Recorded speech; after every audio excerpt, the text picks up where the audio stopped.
Hey guys, welcome to another episode of Burning Hands Football. I'm with Scott Henty and I'm Matt Burns, and we're going to go over the wide receivers for the 2022 draft, what we like about a couple of them, what situations we like, and what sort of is a good indicator for people to draft in either your, you know, seasonally fantasy league or your dynasty fantasy league, and what long term kind of projections each guy or most of the guys have, because we have a huge number of receivers this year. We're looking at a lot of guys in the first round, and even second and third round guys can do whatever and produce pretty early on. So Henty, what's like a couple guys or one or two guys that stand out to you right off the bat? Um, to me, mine, I think Drake London is he's like just your stereotypical perfect size wide receiver, like 6'5", 210, fast, good hands. I think he might be the best all around receiver in this draft. I think you're looking at someone who can truly come in and just dominate. I also like Traylon Burks a lot. I know a lot of people had him fall with his 40 time, but I don't believe that 40 time. It's one of those things that the 40 time doesn't really matter too much. Dalvin Cook's a perfect example to look at. I think he had a 4.6 40 and doesn't run a 4.6 when he's on the field.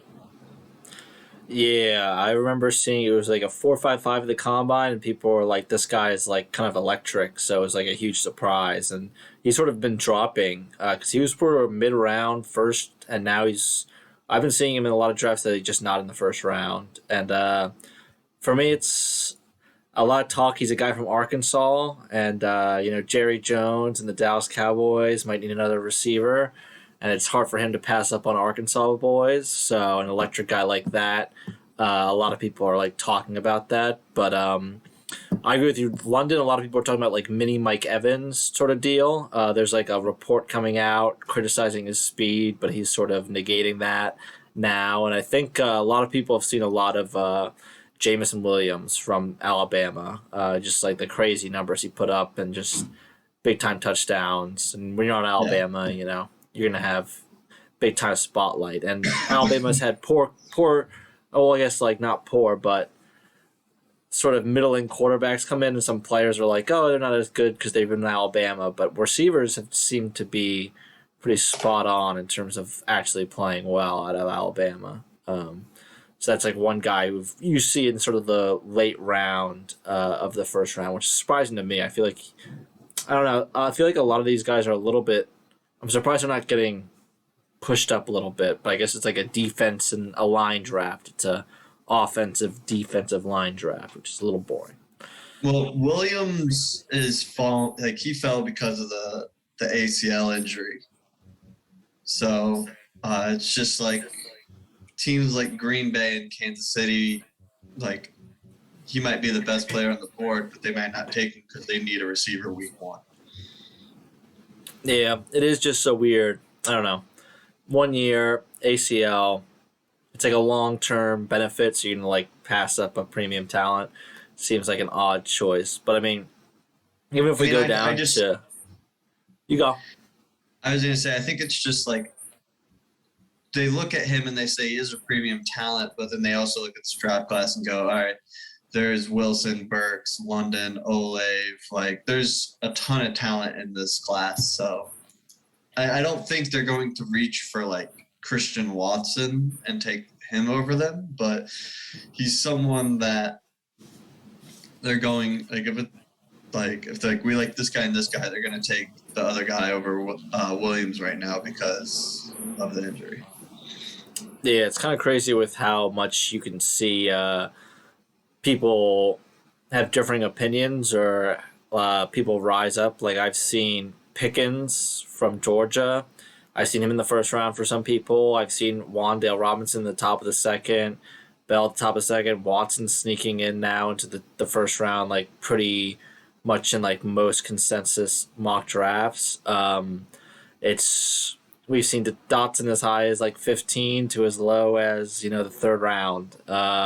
it's pretty interesting of what's going to happen, and then I feel like a lot of it is fit. And you want to go over. I have a list. We have a list of teams who are probably wide receiver needy, which is almost half the league.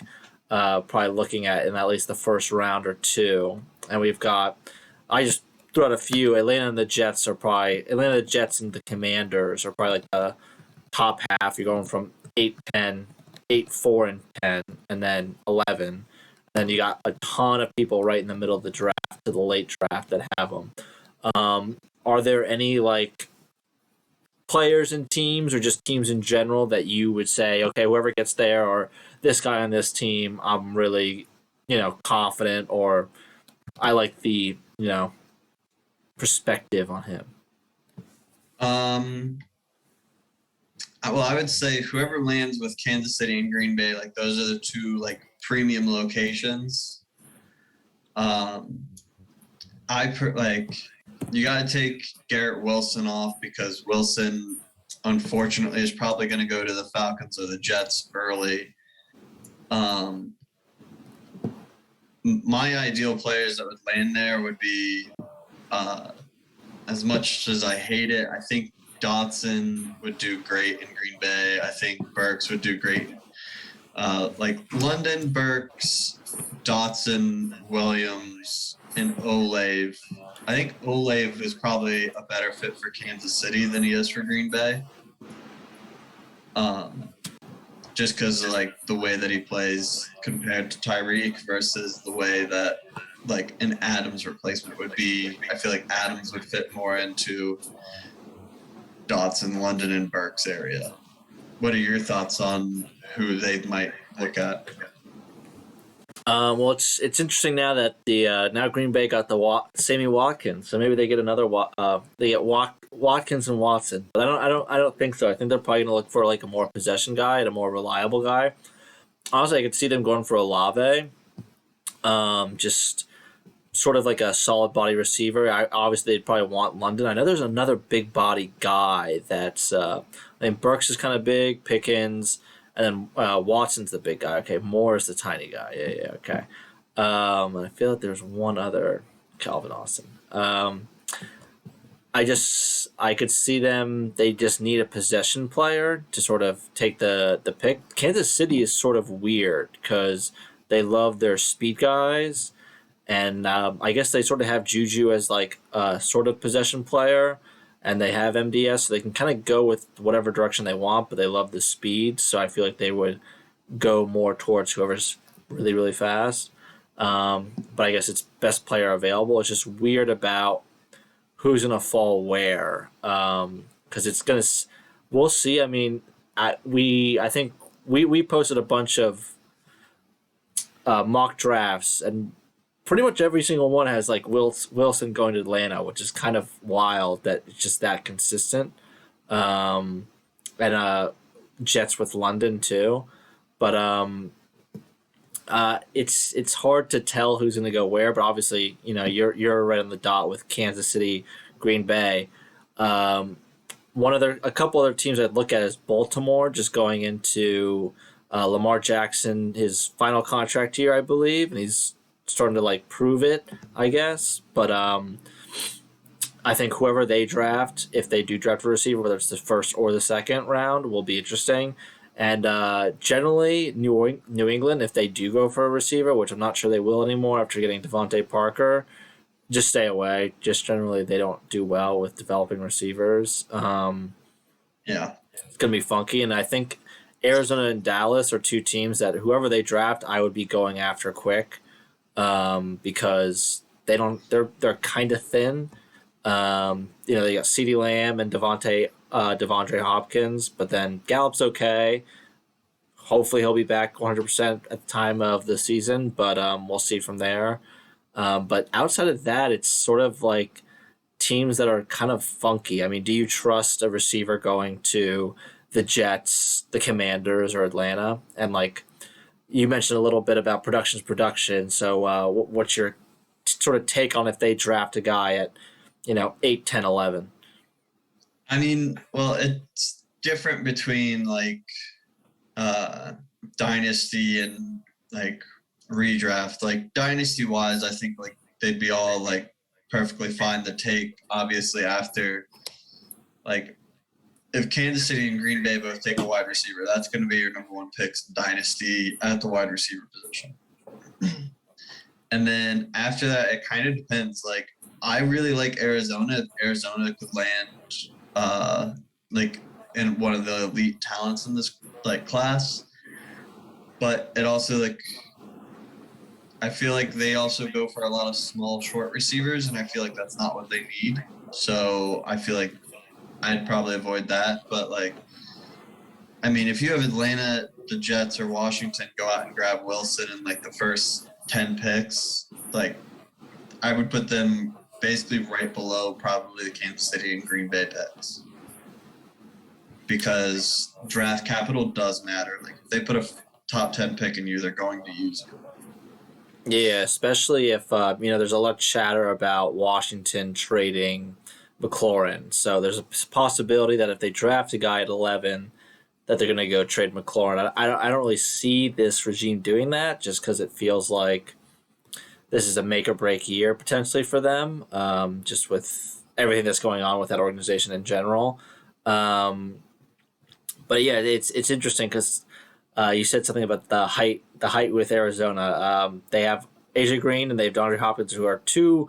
And I'm not sure. I forget how tall Hopkins is, but he can jump. So he's sort of a big, if he's not at least tall receiver. And AJ Green's a prototype guy, so they don't really need have AJ Green currently. I don't think I've seen them. They just re-signed him like a couple days ago. Just re-signed him to a 1-year deal.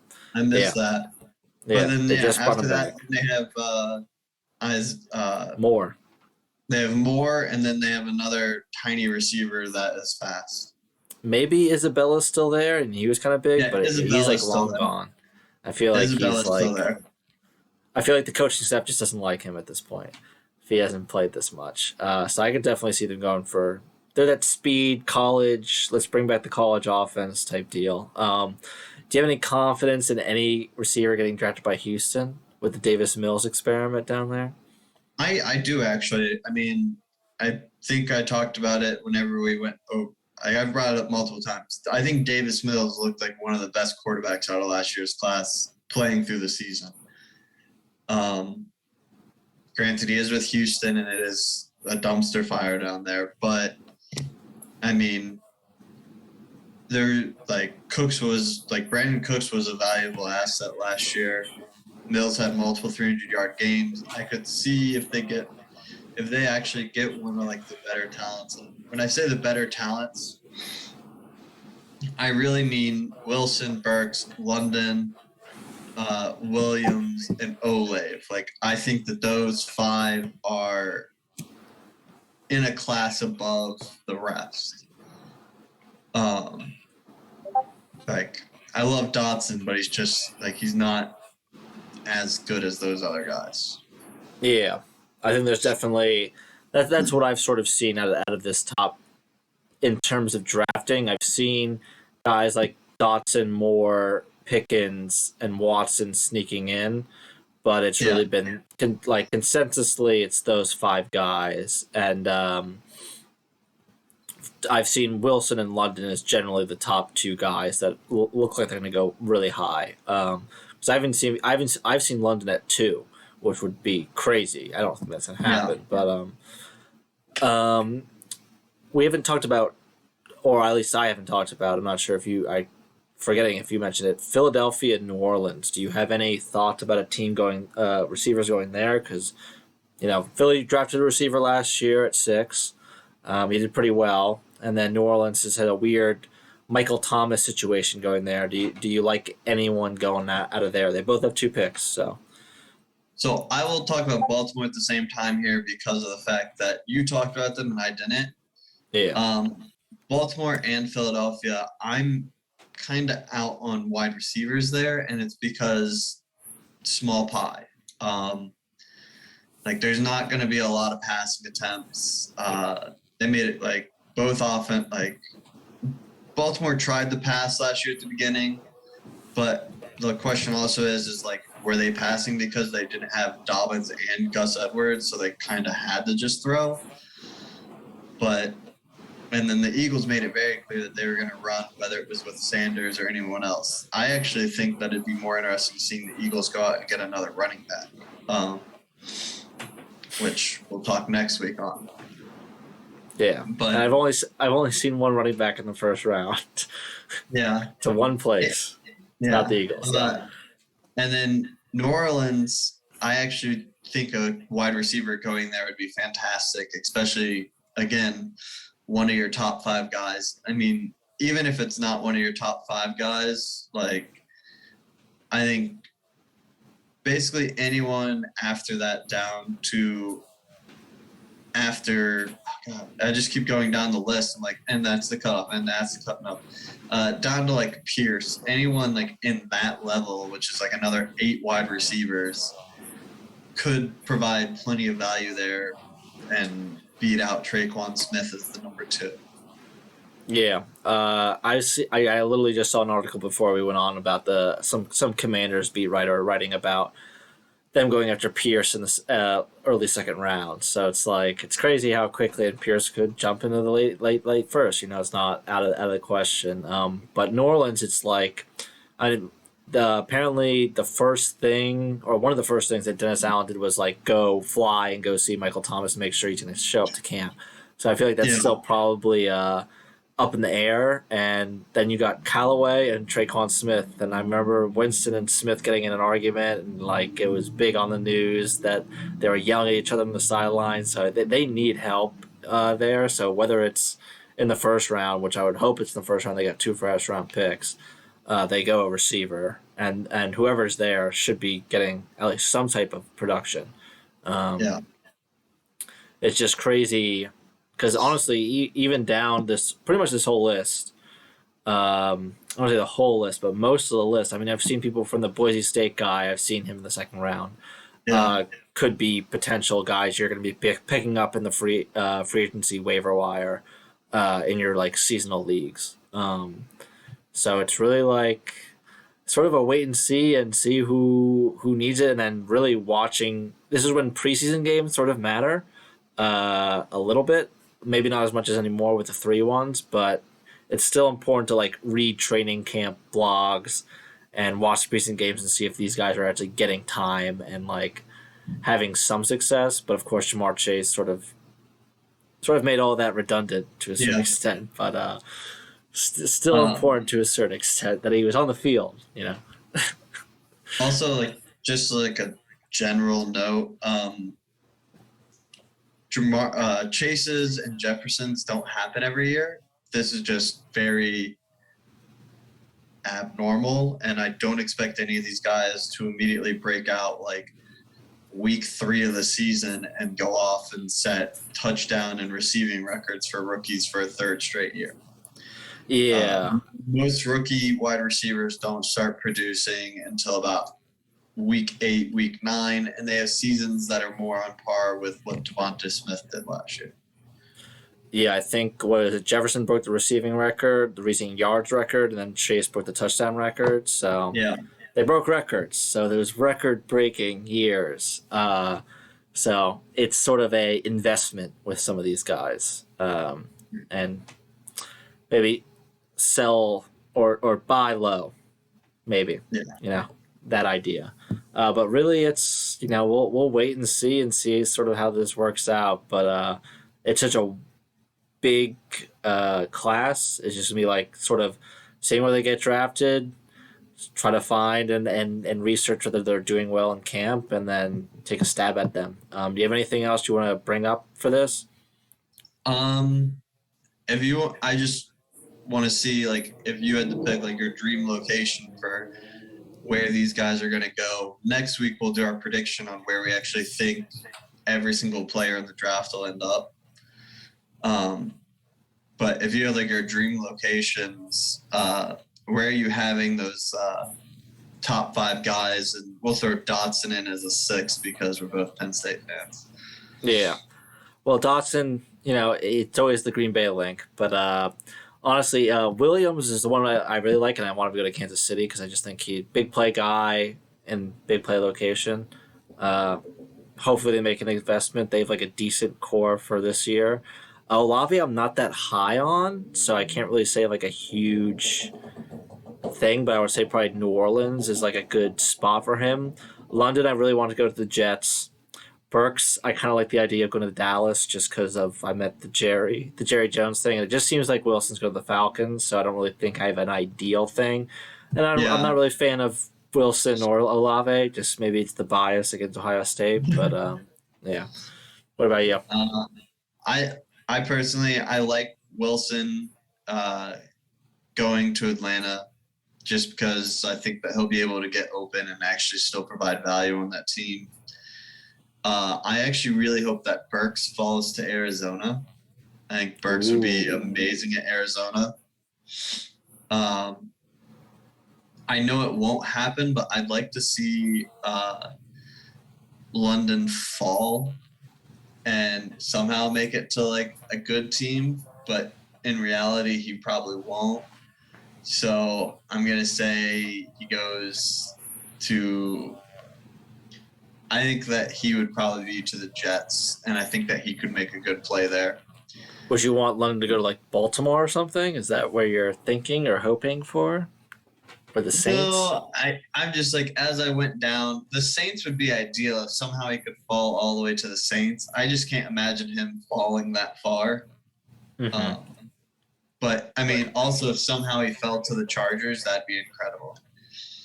Um, Olave, I'd like to see him probably go to. I think Olave to me, like when I see him, I'm like, that's who I see with Kansas City. So I'd like to see that, and I'd like to see Williams go.